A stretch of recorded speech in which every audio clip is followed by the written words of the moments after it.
32 years. 32 years, yeah. And I'm not only a teacher, I'm a teacher librarian. I teach my students every day to have critical thinking skills, to find their own answers to their questions. Not have someone else give them the answers, but their own answers. I teach them to be lifelong learners. I teach them, if you learn how to research, you can solve it all out. And we have, part of the journey is, we do, part of our journey in this lesson is fact and opinion. What's a fact? What's an opinion? We talk about myths and truths.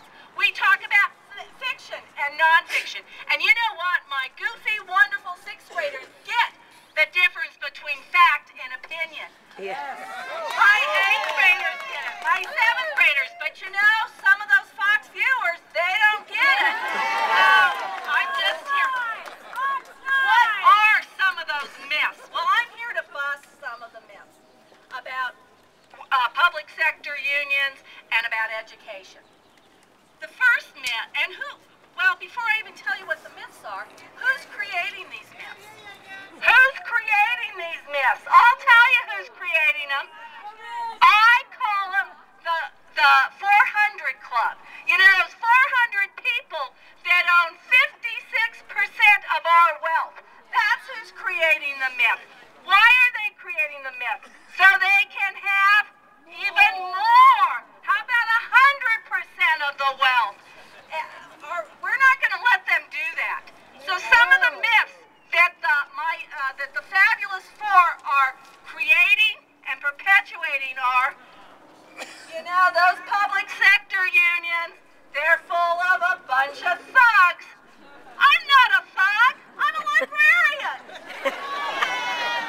Come on. Yeah, I have my days. We are not thugs. My union brothers and sisters in the public sector, we teach your children, we clean your streets, we make your streets safe, we make your parks beautiful, we check out your books, we put out your fires.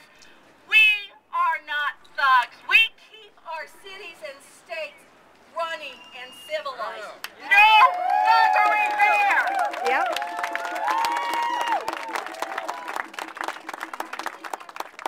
Myth 2, perpetuated by my friends, the Fabulous 400. Public union sectors are sucking the money out of the state. They are bankrupting us. With our high, obscene, killer salaries and our Cadillac pensions that we pay into. They are bankrupting the state. That's a myth that the 400 Club is putting out. I'll tell you who's bankrupting the states. We all know it. It's, tax the rich. Hello? And how about the out-of-state corporations that we keep hearing about? Yeah. That's who's bankrupting the states, not the public sector greedy union thugs. Final myth that that the Fabulous 400 are creating and perpetuating is very close to my heart as an educator. It's public education. And in case you haven't heard, and if you haven't heard this, you've been living under a rock the last few years. Public education is failing. It is failing. Teachers are slackers. On and on. How many of you have heard that? We've all heard it. Who started that myth? Well, the Fabulous 400. There's money to be made when you privatize everything. I mean, they did well with health care. How about privatizing education? No. But they're working at it. I mean, how do they do it? Well, Naomi Klein tells us the shock doctrine.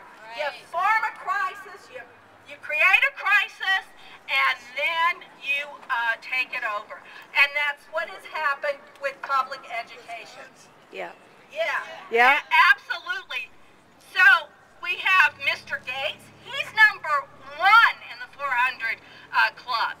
He is now the chief reformer of education. What's he know?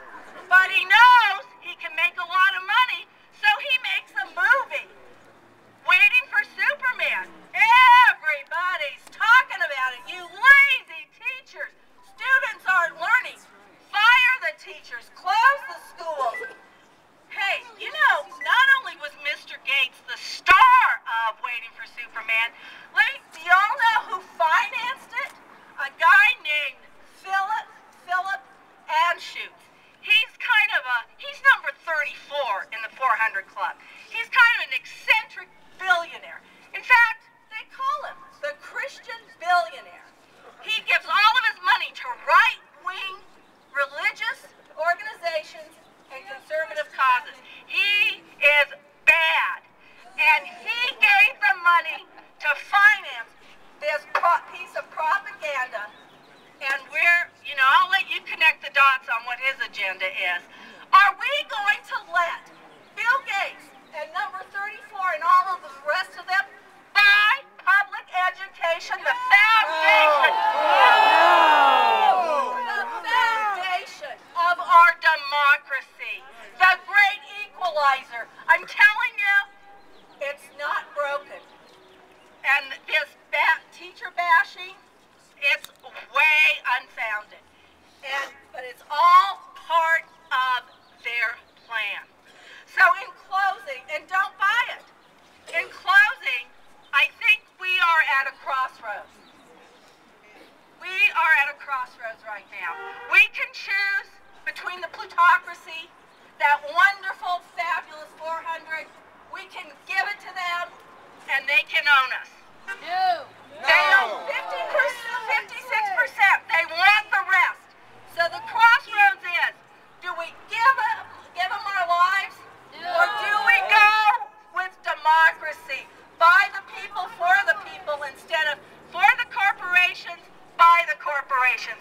I hope we choose democracy. And in my final words, one of my union brothers in Wisconsin, go Wisconsin, said, he said, I am so damn mad. I am not going to sell my American dream to the corporations. They cannot take it away. We are not for sale. And you know what? There are 400 of them. They have a lot more money. We don't have as much money, but we can beat 400